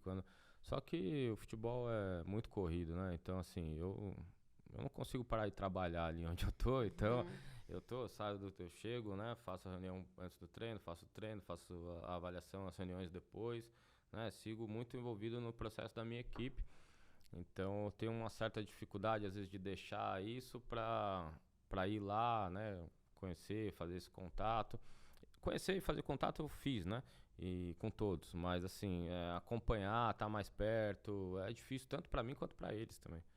Joga 2 vezes por semana, todo mundo. É uma correria, programação diferente, às vezes é difícil, né? Então, assim... um mundo ideal seria um mundo ideal de todas as comissões técnicas pensarem, discutirem o futebol junto, a metodologia, a base junto com o feminino, com o profissional masculino. Isso seria um mundo ideal. Mas é difícil no futebol. Infelizmente, a gente não consegue ter essa organização, né, geral, né? Isso em nenhum clube aqui. E para nós profissionais tomar essa iniciativa também, ela é complicada porque o nosso trabalho é bastante exigente, né? Então, tanto um lado quanto o outro. Mas você tem esse contato quando tem cursos da CBF? Como é que é a sua relação com outros treinadores? Não, no dia a dia, o pessoal do masculino, o Alessandro sempre fala pra mim, Arthur, vem aqui, eu tô sempre aberto, sabe? Eles são muito, assim, é uma questão de muito agenda respeitosos. também, né? Uma Então é isso, eu acho que, não, eu digo até, é mais eu que não vou lá, entendeu? Não que eles não queiram ou que fechem, não existe isso, entendeu? Eu que não vou mesmo, que eu tô trabalhando. Eu entendi, foi mais assim, no sentido de que referências que você tem e que você tenta ter contato e tá conversando, para que treinadores você olha pro trabalho, como que você se abastece? Tô vendo o jogo, tô tentando tirar qualquer ideia que tá ali, entendeu? Olho para todos. Agora, eu tenho as minhas influências, né? Tem algumas influências que não é só um treinador ou uma metodologia, né? Então, assim, gosto do jogo de posição? Gosto, né? Que existem vários treinadores que eu já adoto. Gosto muito do Guardiola, de algumas ideias que ele tem. Gosto, e uso um pouquinho da ondulação de carga, né? A ideia da ondulação de carga da periodização tática, sim. Gosto da liderança do Klopp, da liderança que teve o Alex Ferguson. Gosto bastante. Então, assim, são coisas que eu vou tendo a influência, seja metodológica ou de como pensa as ideias e de como lidera, né, o seu grupo, cada treinador, mas eu vou fazendo, modelando no meu jeito, né? Então, é assim que eu acredito. A gente tem que ter as influências, mas você constrói o seu próprio processo. Né? E eu construí o meu próprio processo, junto, obviamente, da minha comissão técnica. E mais ainda, eu construo junto com as jogadoras. Eu falo para elas, faço isso no dia a dia. A gente constrói junto. Né? Muitas coisas são em conjunto, até decididas muitas vezes, mas mais do que decididas, elas são, né, aperfeiçoadas e elas estão melhorando porque o processo é feito dessa forma, né? Então eu tenho essas influências, assim, mas é muito o meu jeito, assim. Então, às vezes não é diretamente com o cara, conhecer. Eu adoraria conhecer muitos desses que eu falei. Mas, mesmo não os conhecendo, tenho. E o mais importante é o meu crescimento, eu penso assim. Como é que é essa gestão de tempo até, Arthur? Porque vocês têm os jogos, aí você tem que olhar para adversários, você tem que acompanhar tudo que tá acontecendo no teu time. É o teu trabalho, exatamente. Mas aí como é que você consegue ainda ter tempo para olhar outras coisas, para estar entendendo o que tá acontecendo no futebol? Como que faz? Não tem tanto mesmo. Olha, assim, às vezes eu assisto o jogo que já foi, sabe? Que foi um grande jogo, eu quero assistir e tudo. Mas falta tempo para isso, mas eu acho que é uma responsabilidade acompanhar, né? Primeiro o futebol feminino, óbvio, né? Claro. Primeiro o nacional, depois também o que está acontecendo fora do país, eu acho uma obrigação. Mas o masculino também, são referências, eu acho que, né, sempre que eu posso. E essa divisão das tarefas são, como a gente falou antes, né? Então, normalmente o meu auxiliar olha os adversários, né? O analista fica mais com a nossa equipe, eu só tenho um analista, né? Então, aquilo que a gente falou, né? Ainda tem uma estrutura um pouco mais robusta ali, mais gente hoje, mas falta, perto do que o futebol pode proporcionar com as tecnologias que você tem hoje para usar, né, de informação, de números de dados, sejam físicos, né, através do GPS, sejam de imagem, através dos softwares que tem de análise de desempenho, são infinitas, inúmeras. Então, assim, a gente, para interpretar isso, você precisa ter uma sabedoria também, não adianta você só ter dados, né? Então você precisa ter pessoas competentes e que a gente consiga dividir bem o trabalho. É isso que a gente tenta fazer com um número um pouco mais reduzido que eu tenho. E as coisas vão chegando e eu vou vendo, mas tem bastante coisa e sempre que eu posso, tento acompanhar. Você tem que montar o seu time em cima das peças que você tem, mas você gosta de montar seu time também em cima do jogo que você gosta de assistir, que você acha que vai dar prazer para as pessoas. Eu já ouvi você falando sobre isso. Sim. Então, é uma jogadora, uma goleira que joga com os pés, que começa lá atrás. É um time mais ofensivo, mais agudo em muitos momentos também. Queria que você falasse um pouquinho desses modelos que você gosta mais, que você acredita. Então, eu, assim, pra mim, o futebol, você tem que criar a bola. Eu gosto dessa ideia, né? Tem gente que não gosta, porque é uma questão mais de como você vai ganhar o jogo, né? Claro que se eu tenho um time muito... Tem que saber o seu tamanho, né? Se meu time é muito pior que o outro, e eu já sei que mesmo eu querendo e treinando, a gente às vezes não vai conseguir naquele determinado dia, talvez a gente, naquele determinado dia, vai escolher ficar mais sem a bola, fazer um outro tipo de estratégia, né? Mas como treinar o jogador, a jogadora gostar do jogo, né? Eu pô, eu não consigo pensar que não é você querendo ter a bola, né? Desde criança, o que você quer? Pra frente. Quer ter a bola e fazer o gol, entendeu? Então, eu acho que esse é o objetivo, é o gol. Quanto mais gol a gente fizer, melhor. Então, pra mim, tem que ser ofensivo, entendeu? Não consigo ter uma ideia de jogo diferente do que um jogo ofensivo, assim. Eu não gosto muito da ideia de, né, a gente vai jogar no erro, vai jogar, mas entendo que às vezes funciona também, a respeito. Então, assim, uma base é essa, né, da ideia. Aí a gente tem alguns processos, como você citou, da goleira, que faz aquilo, né, dentro daquilo que eu acabei de falar. Eu fui construindo isso, então isso eu não vi em nenhum lugar.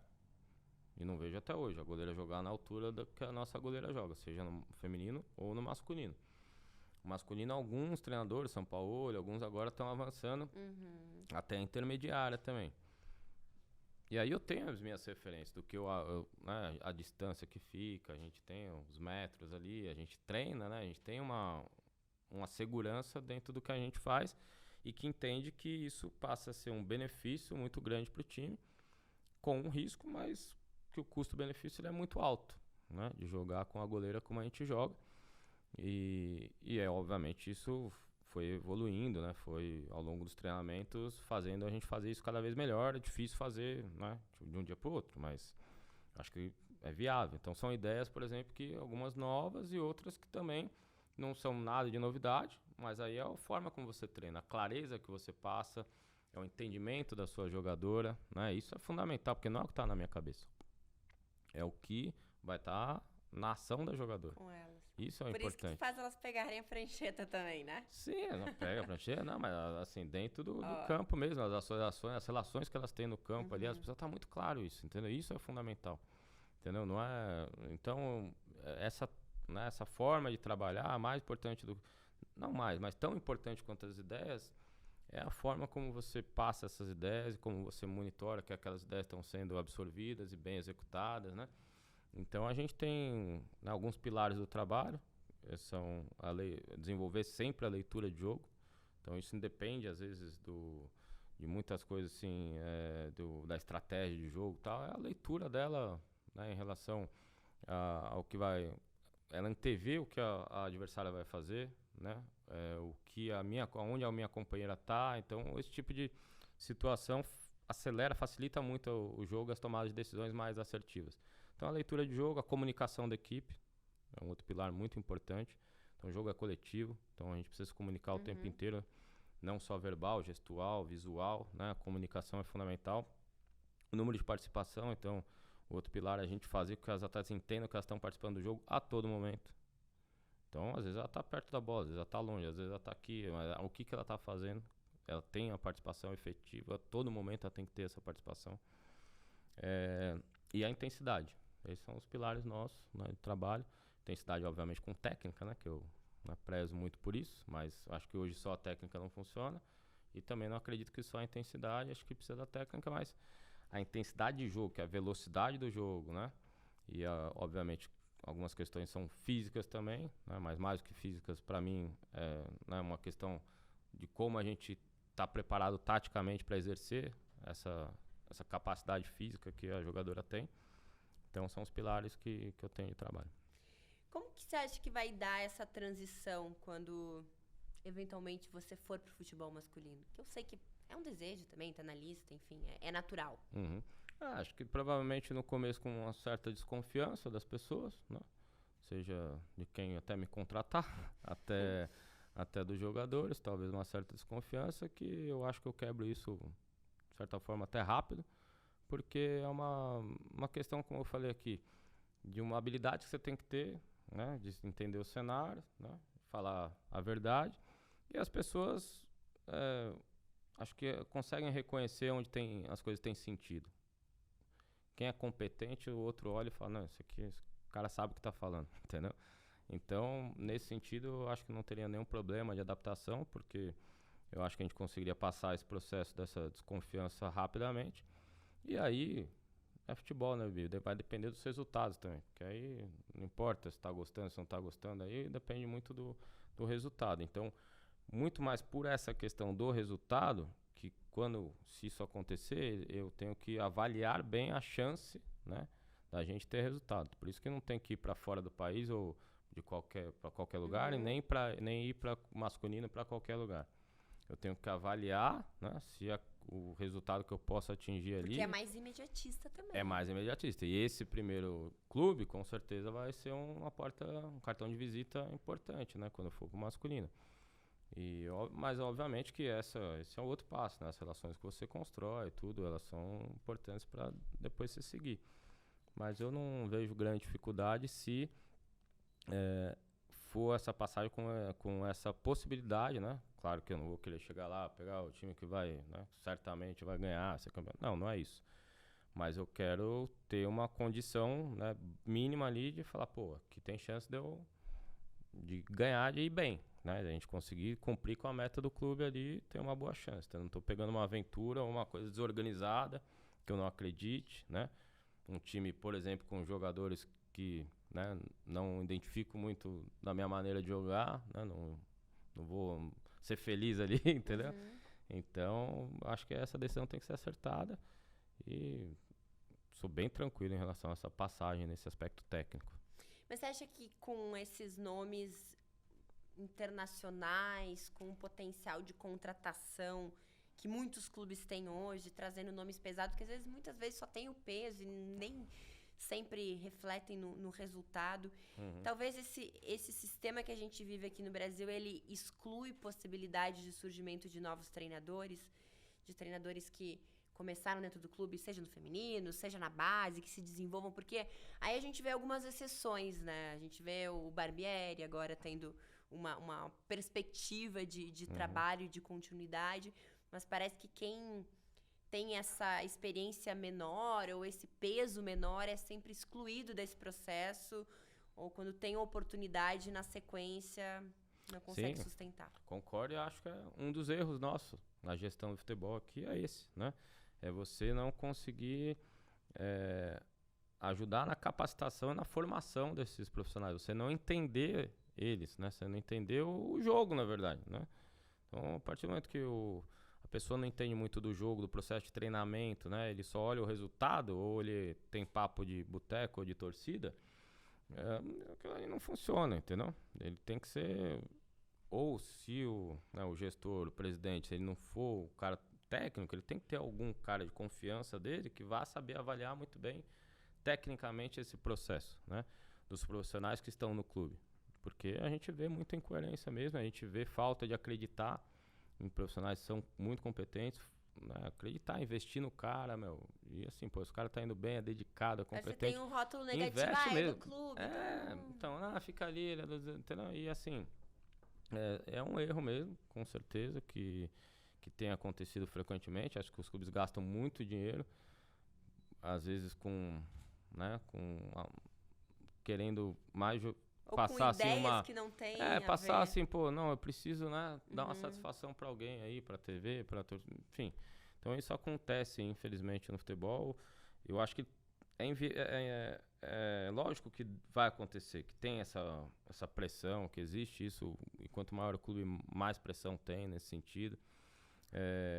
Mas dá para ser um pouquinho melhor nesse sentido, né, de a gente trazer pessoas novas, né, que o pessoal não conhece, que são muito bons. Bom, o Barbieri que você citou é um cara que eu gosto muito. Estudei com ele, né, foi meu parceiro.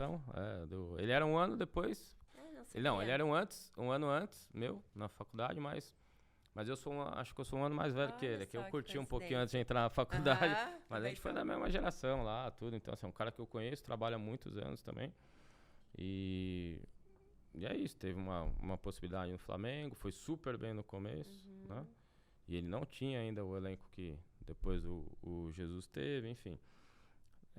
É isso, acho que é a questão de dar oportunidade e, óbvio, né, o profissional também, né, se mostrar não só competente na fase mais inicial, intermediária, mas ele seguir aumentando a sua competência, porque o cenário vai exigindo mais, né? Então, esse cenário de pressão, de, né, tudo que você tem que administrar, ele vai aumentando e você tem que correspondendo, igual o jogador, não tem? Então você tem que corresponder a isso, né? Aí vai e cada um. Acho que aposta-se poucos e talvez alguns que apostar realmente não vai dar certo. Você tem ainda um jeito torcedor de ser? Você ainda torce? Assim, não tô pedindo o time, mas... Não consigo, muito... Não com a consigo. seleção, por exemplo, seleção brasileira. Ah, não. Masculina. É ano de Copa, a gente tá falando de 2022. Ah, Copa do Mundo, sim, né? Copa... Mexe. Com a última que teve. As últimas, toda, que foi no Brasil também, né? Infelizmente, a gente teve aquele resultado. Eu não estava. Eu tava com ingresso pra final. Jurava que ia ser Brasil e Argentina, final. Você foi na final? Fui na final. Depois perdeu, eu pensei em não ir, sabia? Eu falei, não vou. Justamente por isso, tava triste. Histórico. Mas depois eu falei, deu um dia, eu falei, pô, não, claro que eu vou na final de uma Copa do Mundo, né? Não com a mesma alegria que eu iria, se fosse o Brasil, né? Mas fui na final, fui em outros jogos, pô, um ambiente fantástico, né? Assim, a Copa é especial, né? A Copa é o auge, assim, tudo que a gente, desde criança, né? Eu lembro de todas, com detalhes, assim, muito, né? Então, isso pra mim, talvez hoje seja o que eu mais exerço meu... Porque, ali sinceramente, que você depois você perde ali a linha, digamos assim. Talvez. É o momento ali. que você perde um pouco a linha. ali. Que fica mais torcedor, né? Xingar, acho que é só mais na Copa mesmo. E do resto também, a seleção tá indo bem, né? Com o Tite. A feminina, óbvio que a gente torce muito, mas entende toda a dificuldade e vejo o crescimento. Então, assim, o resto tá tudo encaixadinho, né? Mas tá muito distante a seleção feminina, Arthur, em comparação a grandes potências, assim. O que dá pra fazer aí nesse tempo ainda? Eu não acho que tá tanto distante assim, não. O pessoal fala muito ainda, né? Acho que a gente entrou num discurso de... Não sei se apequenar um pouco, sabe? De falar, não, lá desenvolveu muito mais rápido do que aqui. Eu acho que o que foi feito lá foi fazer um processo mais correto de dar oportunidade para as mais jovens no tempo que deveria dar. Aqui a gente atrasou isso. Esse foi o problema. Então a gente tem muitas boas jogadoras, mas com pouca rodagem na seleção brasileira. Agora estão jogando mais. Isso é fundamental. Então, assim, eu vi o jogo de hoje contra a Espanha e não vejo nenhuma diferença, por exemplo, física. Foi falado há pouco tempo, achei que a Espanha cansou mais que o Brasil. Você, quando fala fisicamente, você tem que ver as ações em alta intensidade, e nas transições ali eu vi o Brasil bem melhor que a Espanha nas transições. Você via o Brasil chegando com muitas jogadoras. Acho que esse foi um problema. Poderia, né, mesmo ficando com muito menos com a bola, poderia ter ganhado o jogo, né? Você vê como as ideias diferentes podem dar certo, e eu acredito muito em várias dessas, inclusive as da Pia, da seleção. Acho que, assim, poderia ter ganhado o jogo se tivesse uma decisão melhor ali nesses contra-ataques que o Brasil teve, ou até no encaixe de pressão alta, que em alguns momentos poderia ter feito melhor e ia dar oportunidade também de fazer os gols. Então, assim, eu não vejo nesse aspecto físico também a quantidade de atletas. Acho que a gente melhorou. Antes a gente tinha menos atletas, talvez a gente não tenha aquela... Talvez não, a gente não tem, né, as atletas tão diferentes assim, né, as melhores do mundo, como a gente... Marta, Cris... A Marta a gente tem ainda, né, mas não está no nível, né, como ela era, né, melhor do mundo incontestável, como foi a melhor da história, tantos anos. A Cristiane também, a Formiga... Mas a gente tem grandes valores. E aí eu acho que é uma questão só de conseguir ser mais competitivo, né? De ter um pouco mais de tempo de trabalho, aproveitar bem, não essas convocações curtas, mas os períodos que tem, né, pré-competição, igual vai ter Copa América agora, depois os dias antes ali do Mundial ou das Olimpíadas. Eu acredito bastante na nossa seleção, não vejo a gente muito atrás, não. Claro que existem equipes fortes, seleções fortes, mas eu vi o Brasil jogar com a França com possibilidade de vencer, vimos contra a Espanha, a Alemanha acho que já foi uma seleção melhor, os Estados Unidos tem sofrido um pouquinho, claro que é muito forte, né? Mas assim, a própria Holanda, que foi campeã europeia, a gente fez jogos super disputados recentemente.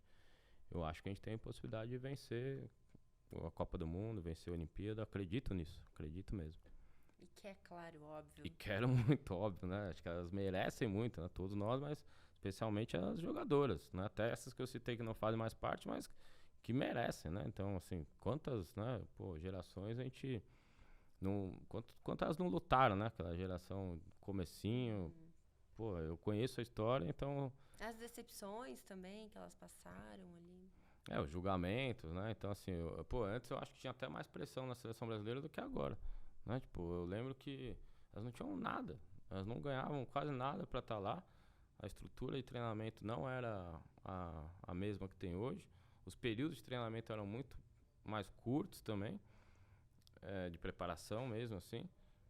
Não tinham respaldo no dia a dia, no clube, assim. Algumas jogavam fora, tinham uma estrutura melhor, mas elas tinham muito pouco.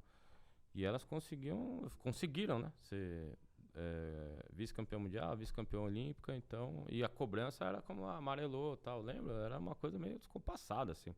Que bom que agora, né, tá mais equilibrado isso. Então, acho que nesse sentido dá uma tranquilidade para um trabalho que tem que ser feito com um passo de cada vez, mas nunca, né, diminuindo o tamanho que a gente tem como futebol aqui no Brasil. Eu acho que a gente compete com qualquer um. Na verdade, eu não tenho dúvida disso. Bom, olha, você não precisa me dar os nomes.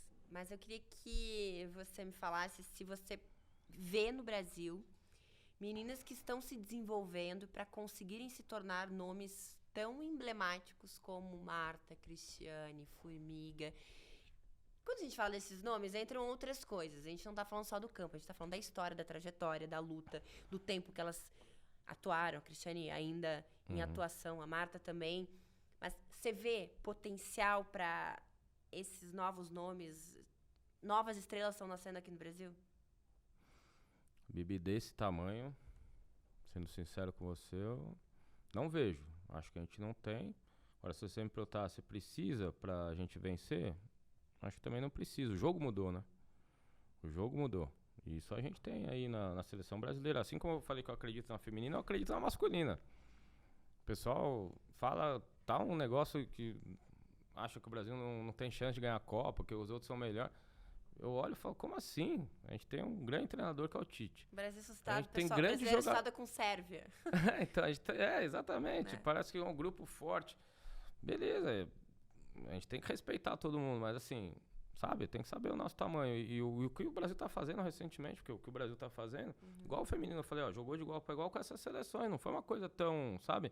Pode ganhar o jogo. As pessoas precisam entender a estratégia que está sendo usada, qual que é o modelo e como quer vencer. E aonde está o problema, né? Que pode melhorar. Mas a seleção do Tite, olha os números que tem na eliminatória. Uma melhor eliminatória que a gente já fez, assim. Colocaria essas fichas da seleção? Sim. Ainda por ser a segunda vez do Tite. Eu acho que isso vai ser fundamental. Essa experiência que já teve, né, dele, de alguns jogadores, com essa geração que está chegando, que acho que ele vai levar alguns mais jovens também. E assim, eu vejo o Brasil com grande chance. E aí, por isso que eu entrei nessa comparação, porque a gente também não tem no masculino, fora o Neymar, né? Alguém assim que você fala... E aí eu posso até, né, ser um pouco polêmico aqui, mas pra mim nem o Neymar ele é do tamanho de outros grandes jogadores que a gente teve aqui recentemente, como a gente ganhou uma Copa do Mundo com o Ronaldo e o Ronaldinho Gaúcho, 2002, né? E ainda tinha um Rivaldo, tinha um Roberto Carlos, tinha um Cafu, entendeu? Tinham mais protagonistas e o pessoal que estava do lado ajudava muito mais. Ele ganha esse tamanho ou ele não vai chegar nesse tamanho? Bibi, aí você também, a polêmica aumentou, né? Mas assim... Aí você deixou a bolinha ali, bem pertinho pra fazer o gol. Não, talvez ele chegue. Eu acho que assim, eu acho um cara extremamente diferente. Mas eu entendo desses não é que você tá falando que ele não é bom o suficiente. Não, é que os outros foram muito grandes. Tô falando, né, que a seleção de 70, quantos caras tinham? Tinha o Pelé, que era o maior da história. Então, assim, a gente tinha... essa comparação que eu tô querendo dizer com Marta, Formiga e Cristiane, entendeu? A gente ganhou, a gente poderia ter ganhado com elas, e foi uma injustiça não ganhar, porque elas mereciam, né? E jogaram pra ganhar. Aí que tá, elas jogaram pra ganhar, entendeu? Acreditavam e jogaram pra ganhar. E a gente pode ganhar sem elas. E como o masculino. Eu também acredito que o masculino pode ser campeão sem ter 3, 4 grandes expoentes, maiores jogadores da história, que você coloca ali entre os 10, 20 maiores da história, dá pra ganhar. O jogo mudou, o jogo permite isso. E as seleções que ganharam recentemente provam isso também. Qual foi a campeã olímpica agora? Canadá. Você tem uma Sinclair já no final de carreira. Você tem outras boas jogadoras ali, mas não tem uma nem perto do que é uma Formiga, uma Marta e uma Cristiane. Nem perto, nem a Sinclair, na minha opinião. Mas aí eu considero ela uma das grandes jogadoras. Agora, você entendeu? Então, assim, o jogo permite você ganhar sem essas exceções que... Aí você me perguntou se eu vejo alguém, eu não consigo ver, porque eu respeito demais o que elas foram pro futebol e são ainda, né? Porque a Cris ainda tá jogando, eu vejo a Cristiane esse ano bem melhor do que o ano passado. A Cris tá muito bem, muito bem. Voltando a jogar a um nível muito bom, assim. Inclusive o jogo contra a gente, eu já tinha estudado o Santos antes e tô vendo nos outros jogos. Treinar, Cristiane? Eu treinei, eu fui campeão com ela, pô, e devo muito. A gente foi campeão em 2013. Pô, e devo muito pelo que ela fez. Agora, o pior salário da Cris foi lá no Centro Olímpico, entendeu? Desde que... E foi, assim, parceiraça. Ela foi entregue ao trabalho de uma forma fantástica. Um atleta que quer ganhar, que se cobra, que cobra as outras, entendeu? Ela traga, porque, assim, eu tenho muita história pra contar. E a dupla de ataque, no Centro Olímpico, eu consegui tava ela e a Zanotti. Então, aí deu bom ali, 2 linhas de 4 e as 2 na frente, a gente foi campeão junto. Eu perguntei se agora você pensaria em ter a Cristiane no seu time. Então, agora o modelo é um pouquinho diferente, né, do que a gente tem, né? Hoje no Corinthians eu adoto um modelo um pouco diferente. Mas eu gosto de grandes jogadoras. A Cris, no nível que ela tá jogando agora, ela teve muito problema com lesão recentemente, né? Infelizmente, não é uma coisa que ela controla, né? Agora, ela, nos momentos bons dela, você tem que aproveitar, né? Eu vejo dessa maneira, uma jogadora que tem uma capacidade de decisão muito grande, né? Muito grande, uma experiência enorme, né? Mas pro Corinthians agora, é uma questão de a gente entender o momento, né? O momento nosso da jogadora. A gente chegou a ter teve uma conversa um tempo atrás, acabou não dando certo. E tá ok, acho que tá tudo bom. Tudo que eu fiz, o que a gente já fez junto, já foi muito bem feito. E repatriar uma Marta aqui no Brasil? Então, esse assunto também já aconteceu algumas vezes, né? Muito mais a imprensa às vezes fala e tal, e às vezes até surge, né? Um outro pessoal dentro do clube perguntando, falando, mas sem muita propriedade, né? Sem conhecer muito. Bibi, isso é mais uma questão de um negócio, vamos chamar assim, né? Que seria... A Marta, ela é uma marca hoje também, né? E ela, merecidamente, ela é. Porque ela é a maior jogadora da história. Então, a Marta mudar de país, né? Vir pro Corinthians, que é o clube dela também de camisa, tudo... Isso é uma história, é um produto, uma coisa que precisa ser muito bem planejada, né? Executada, enfim, isso tem que ser bom para todos os lados, né?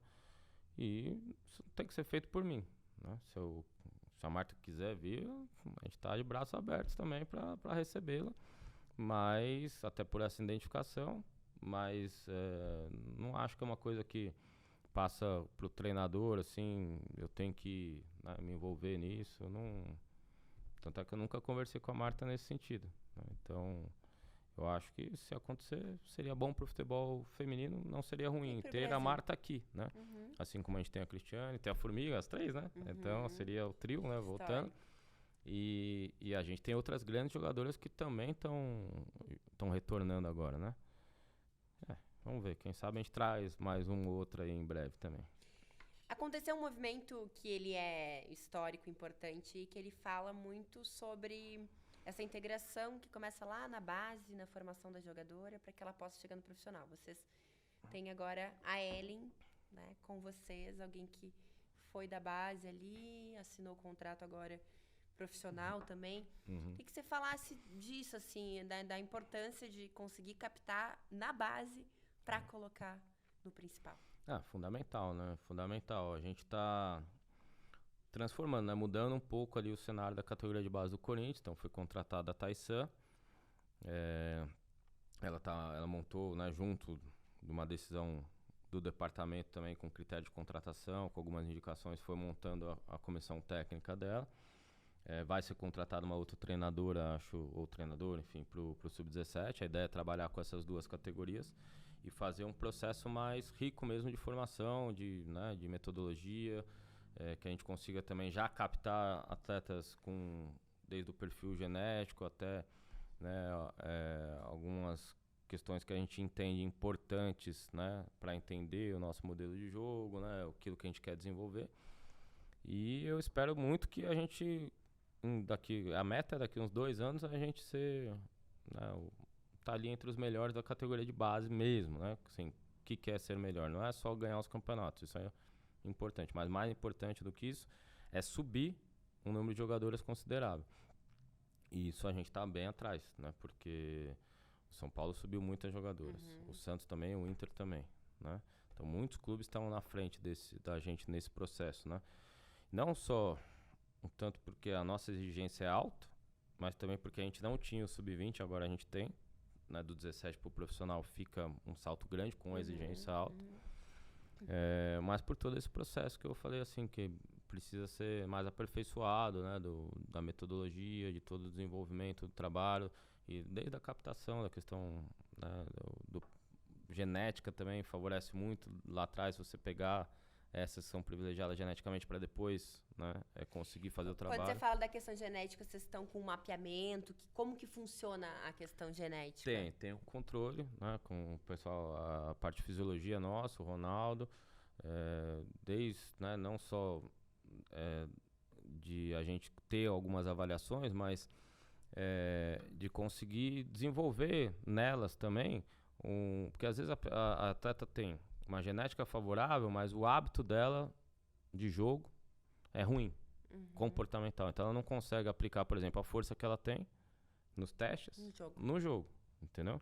Então isso tem que casar bem, né? A gente conseguir, ter atletas, né, com um biotipo bom, que dá boas respostas ali, desde fibra, enfim, uma porrada de coisas que você pode avaliar isso, mas a partir do momento que ela tem a capacidade, que ela use, né, no jogo. Isso é treinamento, aí já é mais a integração, aquilo que a gente falou, a integração da fisiologia com a parte técnica do trabalho, né? Então, a parte nutricional, fundamental, né? Então, a gente ter os nutricionistas, conseguindo acompanhar essas meninas desde cedo, porque muitas delas têm problemas de nutrição mesmo, não só de comer errado, mas comer ter deficiência na alimentação. Então isso é fundamental, isso vai fazendo uma jogadora, né, melhor preparada, o aspecto mental, né, são jovens, vestindo a camisa do Corinthians, num cenário, né, que a gente falou aqui antes era pior, mas que ainda é desafiador. Hoje é então, assim, tem que ter um trabalho ali, tanto tudo que a gente falou que tem no profissional, que é um apoio para o melhor desempenho do atleta, a gente tem que ter esses profissionais para um apoio na base de desenvolvimento de ser humano, consequentemente também de atleta, entendeu? Então, basicamente é isso. A gente está melhorando, mas eu acho que daqui uns 2 anos também, a gente vai revelar mais. Mas para essa temporada a gente pode ver outros nomes? Dá. A gente já jogaram, já entraram em campo até, né? Algumas um pouco pela necessidade, mas também por uma questão da gente querer dar oportunidade. Elas estão treinando bem mais com a gente. A integração está acontecendo e a torcida pode esperar que a gente vai, esse ano, colocar mais vezes atletas da base também.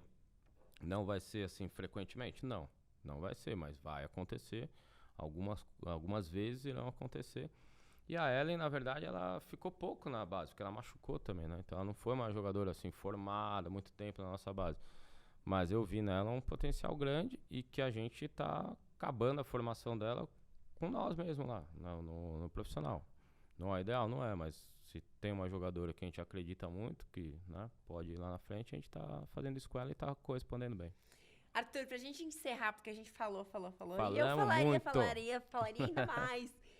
Esse 2022 pra você é de desafio, porque é uma continuidade de um trabalho que é sempre tido ali como um dos primeiros, então é sempre com uma cobrança, com uma exigência muito grande, mas é um elenco bem jovem. Então eu queria que você falasse desse desafio desse 2022, seu objetivo, como é que você está vislumbrando esse ano? Acho que mais um ano muito competitivo, talvez um pouco mais, né, do que os anos anteriores. Que outras equipes cresceram nessa movimentação. Cresceram, mas a gente sabe que foi muito difícil ganhar, entendeu? É porque acaba a temporada, como a gente ganhou ano passado, os títulos, aí parece que não, o Corinthians estava muito acima, mas em muitos momentos a gente também não estava tão acima de outras equipes, a gente não estava... O importante, o objetivo do trabalho é sempre chegar bem nas fases decisivas. Até lá, você constrói o trabalho. E é isso que a gente fez todos os anos, é isso que a gente está fazendo esse ano. Uhum. Essa construção esse ano, no começo do Campeonato Brasileiro, tem sido um pouco mais difícil, porque a gente teve realmente muitos problemas de lesão, afastamento por Covid, até algumas outros problemas, né, pessoais ali, né, da vida pessoal de cada atleta, que foi complicando a sequência de treinamentos nossos. E a gente tem um grupo reduzido. Então aí quando vem a convocação de seleção, essa última agora a gente perdeu 5 para a seleção brasileira, uma para a seleção sub-20, a Tarciane, a Lia para a seleção colombiana. Então estou sem 7 jogadoras treinando. Então você vai tendo alguns problemas na preparação, que fica uma preparação que não é a ideal, né, para o time. Claro que quem está lá faz o que pode. E faz o máximo e faz muito bem feito, entendeu? E se prepara bem. Mas aí acaba desajustando algumas coisinhas, mas é o ônus que tem. Então a gente tá tendo esse início um pouquinho mais difícil do que a gente esperava. E também, como teve muitos problemas de lesão, algumas atletas foram colocadas para jogar mais minutos do que o planejado, a intenção, quando contratamos. Então elas iam, né, nesse processo... Teve que acelerar o processo. Isso, exatamente. E quando você acelera o processo, você perde de um lado. Então perde um pouco a consistência, perde... Né, você coloca ela sem ter um entendimento ainda grande, às vezes até fisicamente também uma ou outra não estava tão preparada, que tinha algumas que estavam sem jogar um tempo, ou o estímulo em outros clubes era diferente do que a gente tem, estímulo físico também. Então, assim, é toda uma adaptação que não deu tempo para elas, para algumas jogadoras. Mas que também é bom, porque vira mais casca grossa, entendeu? Vai lá... Ver que não, né, que a coisa, o buraco é mais embaixo, que é difícil e que... Você fica em alerta também. Fica em alerta e a gente traz um ambiente para elas que propõe esse desafio, porque precisa, mas também de muita ajuda, entendeu? Porque precisa, de muita cooperação, senão, é aquilo que eu falei, eu preciso delas sempre confiantes, mas elas precisam entender o processo que elas estão. Então, de novo, a gente pensa no processo da equipe, mas tem os processos individuais. E a gente vai chegar bem no momento certo, né? Com certeza o Corinthians vai estar forte e outros vão estar também. E essas jovens, elas estão aí para não só esse ano, mas para também fazer uma projeção, uma história dentro do clube, como tem feito a maioria das jogadoras que passam com a gente. Muitas que saíram agora essa temporada fizeram história, né, e vai ficar pro resto da vida delas, né, esses anos no Corinthians e pro clube também. Então uma troca muito grande. E que a gente precisava fazer, dentro do elenco, trocar algumas jogadoras, foi feito e acho que foi uma decisão muito acertada. E a gente vai estar forte no momento principal do Campeonato Brasileiro, na Libertadores e assim no Paulista também. Arthur, um grande ano pra você. Obrigado. E quem sabe, né, o Hexa do Brasil também, o torcedor Arthur Elias vai estar ali. Vou tá. A gente vai estar vibrando, então foi um prazer, de verdade. Prazer é meu, Bibi. Todo sucesso pra você, tá, nesse novo projeto, tá? E pra você que ficou aqui na nossa companhia, se inscreva então no nosso canal, manda aí pro seu amigo, pro seu colega, compartilhe o nosso conteúdo. A gente tá esperando sempre com boas histórias. A intenção do B6 Podcast é justamente essa, contar boas e emocionantes histórias. Até mais!